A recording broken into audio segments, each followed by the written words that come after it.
Kevin Ranchino with Century 21 Wright Realty. We are doing a Facebook Live with our special guest, Troy Maupin with Chaseaway Pest Control. Glad you invited me on your trip today. This is our last stop today. We are at the Unionville Fire Department, Volunteer Fire Department. So we got the luxury of having the fire truck behind us. It's pretty cool, pretty cool. So this is our last stop of the day. It's been a very eventful day, very educational for me. I didn't know that much about pest control, but I appreciate some of the questions we got on Facebook over the last few days. And we'll go ahead and get right into some of the questions. All right. All right. So one of the questions is, which ants are the most challenging to get rid of and why? That would be the small sugar ant they call the odorous house ant. All right. And the only reason they can be a problem is because there's thousands of them. And you use a bait, you don't use a liquid. And for everybody out there, a bait is a lure.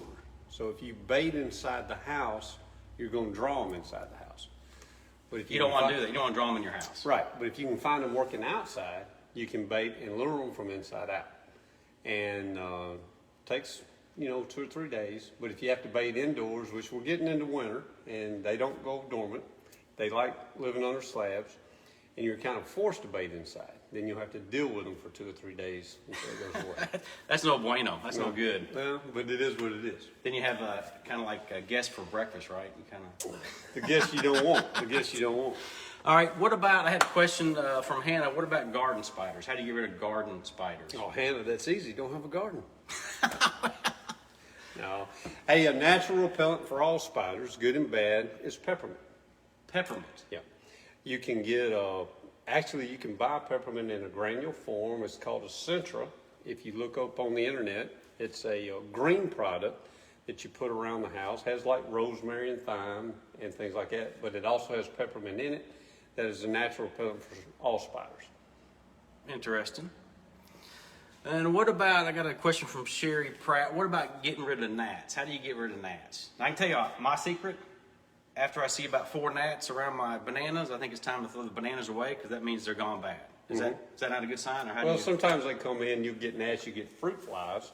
A homemade fruit fly lure that works on anything that flies is you need a lure, kind of like a bait, but it is, we tell people to use red apple vinegar. It has a strong odor, okay? And you could take a mason jar and fill it about 1/4 of the way up with red apple vinegar, and then put a little Dawn in. Dawn acts as a surfactant. So the lure attracts them, and the Dawn catches them, and they can't leave. It works very good. It works on gnats, it works on fruit flies. Okay, now what's the difference between a gnat and a fruit fly? With the naked eye, sometimes hard to tell. But if Fruit fly a little bigger? If you get, now we have had a lot of calls this year, but if you're getting these problems when you're bringing in produce, chances are they're fruit flies. If, I don't have produce, but they're always around my drains. Sometimes the drains can be clogged or not draining, like they should be draining that way. And, some people put a little bleach down the drains just, to kind of clean it up that way. Nice. You also have to worry about them coming in on plants because a lot of times. Plants? Yeah. A lot of times the eggs are laid on the plants and people bring the plants in from outside, due to winter. Room temperature, they hatch. And my wife actually uses these little sticky things around plants that will catch them. That works pretty good. And as long as they don't kill the plant, you can spray it with like warm soapy water with a little bit of Dawn. And again, the Dawn acts as a surfactant and catches them. So little tricks to the trade. Tricks of the trade, yes. Now, stink bugs are really bad this year. I noticed I had a lot of stink bugs at my house. I don't think they're really harmful. They're just more of a nuisance, right? Right. That's true. So you don't have to worry about getting rid of them, just kind of don't step on them because they smell, or what? Well, they do smell. We're actually coming out. They're more of a October, November pest. We use a chemical that actually repels. It's like odor fighting odor. And you kind of, with stink bugs, hit around the doors. And it's the same chemical that we use for the Asian beetle that a lot of people think are ladybugs. By the way, ladybugs are red. Asian beetles are orange. Same size, bigger than ladybugs? About exactly the same size. Okay. The only difference is you still treat it around the windows, the doors, but on the windows you'll have a little bar. And with Asian beetles, you will need to spray that bar because they can flatten and come in. Okay? With stink bugs, you really just have to go around the windows and the doors. And it repels them out. Does a very good job. Does a very good job. All right. So I get a lot of, like my daughter will call me or text me, Daddy, is this a brown recluse spider or is this what I call a wolf spider? Mm-hmm. So there is a difference. I think the wolf spider is a little bigger. Brown recluse is it's poisonous. It can do a lot of damage. So where would you typically find a brown recluse spider? Brown recluse spiders like dark areas, like maybe in the closet that you'll go into, and you do find them a lot up high. Now we get what people seem to call brown recluse spiders, but they're actually called cellar spiders because they're hiding as well, and they kind of look like them, but they're very beneficial of eating other insects. If you're in an area, I tell you, with brown recluse and black widows are the only two poisonous spiders we have. Both of them have bad raps. They're not aggressive where they're going to come at you. It's usually when people get bit is when they bind the spider, and he just has venom. So if you're working around old lumber, barns, old shoes, going from clothes from like winter to summer, summer to winter, shake them out real good, and then wear thick gloves. That way, just in case. Nice. All right. What's the difference between termites and ants with wings? Is there a difference? Mm-hmm. Do termites have wings? Yes. They do. The reproductives have wings. Yes. Okay. So educate me on termites then. So there's a bad type of termites and one type of termite that doesn't do any damage. Is that correct, or are they foreign and different? Okay. The wing ones that you see in the springtime, usually about 75 degrees and after a rain when the humidity is just right. Those are the reproductives. Now the reproductives do not eat the wood. Their job is to establish a colony. Oh, okay. The little white ones that look like a maggot that you see working in the wood, they'll either be soldiers or workers. And the soldiers defend the colony, help defend the colony, and the workers are the ones that eat the wood. Everybody's got to do their part. Now, the difference between the winged ants, which most time are carpenter ants, big and small, different sizes, and the termite, both wings are transparent. So with winged ants, it will actually look like an ant with wings, okay? But the main difference with the naked eye is with a termite, his body is broad. It's like a black speck or like a pencil lead. But the wings will be twice as long as the body. That's the easiest way. Interesting. Now, one of the two questions I posed earlier this week I was going to ask you was, one is, what is the worst thing you've seen in a crawl space? I know you've been thinking about it for the last few days. Yeah. I'm sure you got several of them. Well, the worst one I ever dealt with, and it's actually groundhog holes. And it was a den of groundhogs that had taken over his crawl space at one time. And when I first got into business, I asked the old termite techs, what's the worst thing I'm going to run into? Groundhogs will protect their dens. Snakes, skunks, possums, they don't want to be around you no more than you want to be around them. But this place was full of them. And then when I was underneath there and I was doing my treatment, well, guess what ran out? It wasn't a groundhog, but it was a skunk. And I thought I'd got sprayed. But I did not. And I guess he thought I was some type of skunk god because I probably stunk worse than he did with a big bright light. You didn't get sprayed? No. Wow. Good Lord looking out for me. Apparently, you must have been living right then. Wow. All right.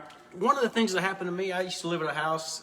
My house backed up to some land, some pasture land. I woke up one morning, went into my master bathroom, and on my countertop in my bathroom was a tree frog. Now my question is, how in the heck can a tree frog get into my house and my bathroom sink? Would they get in under the crawl space? Would they get in just through a little space in the door? It just seemed like, I was mystified. How can a little tree frog get into my house and sitting there looking at me on my bathroom countertop? You have stumped me, I don't know. We have dealt with what I call tree frogs on the outside, and not in this area where they infest. I know down in Florida and when you get closer to the coast that they will, but we've not dealt with that much of a problem here. So you kind of stumped me on that one. Now that's probably 15 years ago, the house I used to live at. But I thought it was kind of weird. I thought maybe was you around the lake or water? But the back pasture, I think there is a little creek or a little pond over there, yeah. So maybe. Could be. So what about snakes? What if I've had snake issues in my house the last couple of years, and you kind of gave me some advice on that. What do you typically do for snakes? Well, if people don't know, all snakes in Tennessee are protected, from a gardener snake to a timber rattler. So I can't go out and kill any snake in my backyard. Don't get caught if you do. Technically, legally. Don't get caught if you do. But what they do recommend, there's a chemical on the market called Chaseaway. And if you look at it, it's 99% sulfur. So we tell people it's a little bit cheaper to use mothballs, because what you're doing is just repelling the snake. Do not put mothballs underneath the house, because the fumes will come up. It is very potent, I can tell you Yes, that. it is. You gave me that advice, and I use it around my house and also a bit in my garage, and you can smell it. But if you just put it around, what you're doing is kind of like with the stink bugs and the chemical that we use, the odor repels. So it's the same thing with the moss balls. And the same thing the snake way is, it's in a granule form, but it's the odor that's repelling the reptile away.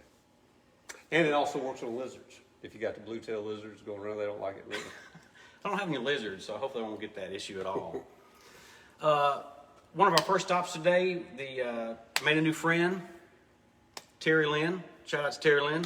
Nice to meet you this morning. She had Terry Ginger. Yeah, I'm sorry. My mistake. I'm bad at names. But hey, she had a little mice problem, right? Yeah. So you took care of that. She did a testimonial video for us that we're going to post later today. Our second stop, we had an issue had some molds out in the backyard. So I was interested in what you told me, and the gentleman, one of your customers, how to get that fixed. So what do you do if you have moles in the backyard making? Okay. Again, state of Tennessee, I got to go by what they recommend and then what I found that works pretty good. The state recommends the harpoon traps. You walk the runs down. This is for the moles. Harpoon traps means you kill them, right? Right. You don't trap them and release them live. No. It kills them. When it's thrown, it kills them. But you have to walk the runs down and see if they come back, if it's an active run. And then if it is, then you put the trap in. Make sure the ground's good and loose, and throw it a couple times to make sure you catch them. And moles you really want to catch in the spring before they have their pups. But what we have found, if you use fertilizer, I think it's the phosphate in there that burns the eyes. And it's just like, because we do a lot of gardening and a lot of the crop fields, you'll see moles run up to them, but they don't go in. So that will tell you you're changing the pH balance in the ground. And you can do 2 for 1. You can always have your soil tested, see what it lacks, and you're just putting the phosphate in to help. And a lot of my customers that use that are pleased with it. You're not killing them, but you're changing the pH balance, and they just leave. Never heard of that. I have moles in the back of my house, but I just kind of put up with it, trip over the little mounds that they make over there, but it is kind of a nuisance. But one of the other things, too, I posed the question of is, you probably know Troy is part Indian. He never has to wear, sunscreen when we go out and play golf. I got to take a bath in it. It's pretty obvious. But what tribe are you from? What's your lineage? Where's your home? My tribe? Your tribe. Well, on my dad's side and my mom's side both is a little Cherokee. Little Cherokee? Yeah, a little Cherokee on both sides. And that's the reason I'm dark complected. A lot of people think I'm from the Slapahoe tribe, but it's not Slapahoe. it's not Slapahoe. I'm from Cherokee. That's the rumor I heard is Slapahoe. Yeah.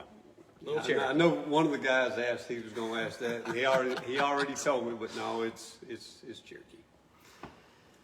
So you've been in the business for 26 years, Chaseaway Pest Control. Anything else you want to add? I mean, I think it's been very educational for me. One of the things we saw today too is he was doing an inspection underneath the house, and he pulled out a piece of wood. We shot a quick little video and said that that's a bad thing for having loose debris of wood underneath your house. And why would that be? All right, this goes back to termites. All right, termites are always in the ground and searching for food. So, most of the houses are either treated with a liquid or a bait to the homeowner's preference. But the one way that it's not that you won't get them, but if you keep leaving wood debris on the ground, you're attracting them. So it's a good thing to go up underneath the house if you have a crawl space and check around your plumbing, your ductwork, because when these houses were built, a lot of times they're just left.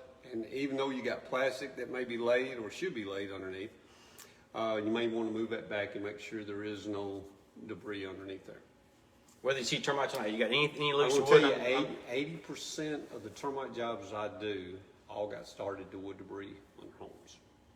80% of what you 80%. have treated, 80%, because they ate that, and then once that was gone, they hit the house. they go somewhere else. Yep. I can tell you what I'm doing. First thing I do when I get home, I'm going into my house and see if I got any wood debris laying around, because I don't want to have that. I don't want to invite them into my home. So, speaking of termites, how do you usually treat termites? You got a special system, or what do you typically do? We use Centricon. It's a bait system. I think it's the best of the bait, and especially for slab homes and basement homes. Now, a lot of people still want to use the liquid, and that's fine too, but if you use liquid, I think Termidor is the best product. Again, these are just my opinions on what you're doing. Based on what you've used over the years. Yeah. Yeah. So Centricon is more, you go in there and you bait it every 90 days, you just go, how does that work? No, we use our bait system is active once it goes into the ground. And you put the monitors around that has active bait in it, and then we check those annually. And then the baits that need to be replaced, they're replaced. And, it's all bar scan code, it's kind of a high-tech system that works real good. Awesome. All right.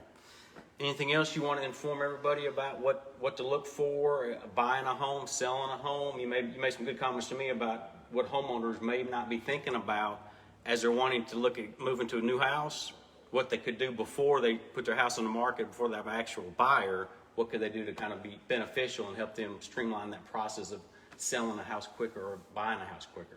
Well, as being in real estate, we will be one of the last companies to come out do an inspection. They call it the termite letter, and in some counties, me and you was talking about before, they have to have a septic letter.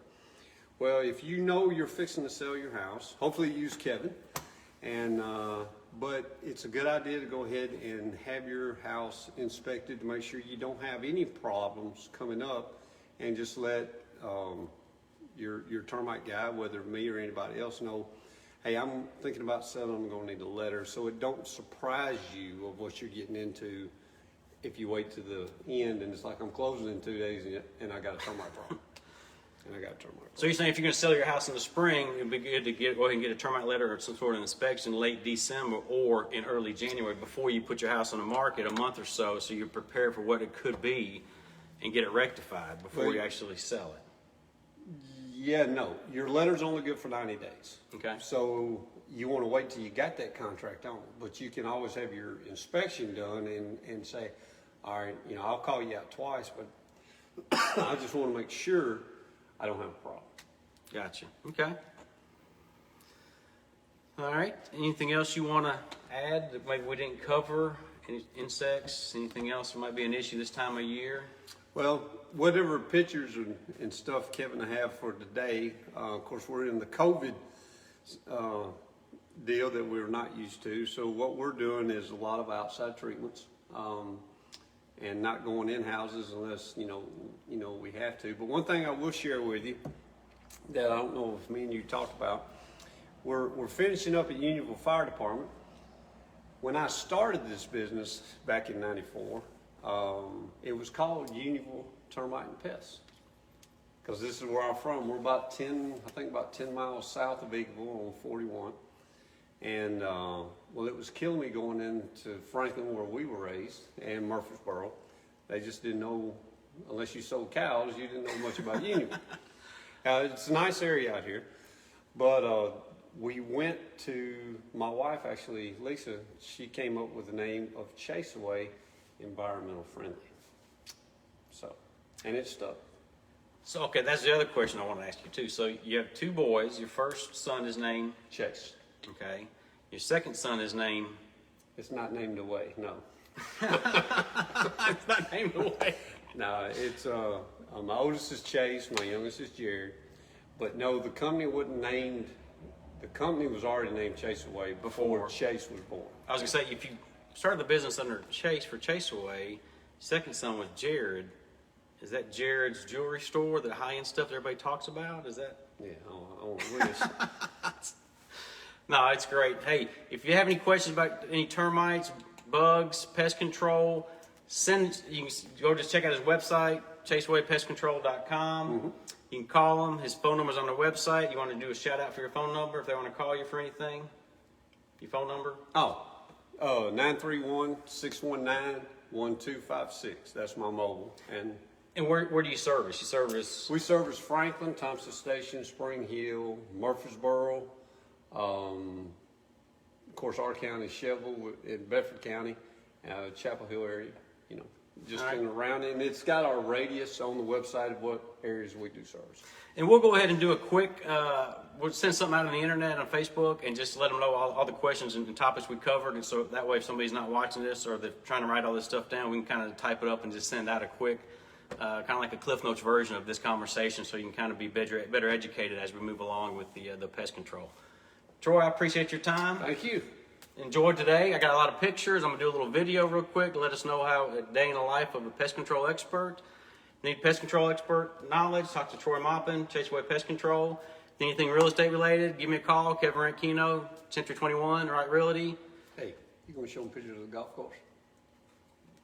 We worked today. We didn't go golfing. We took some pictures. Got a nice golf course.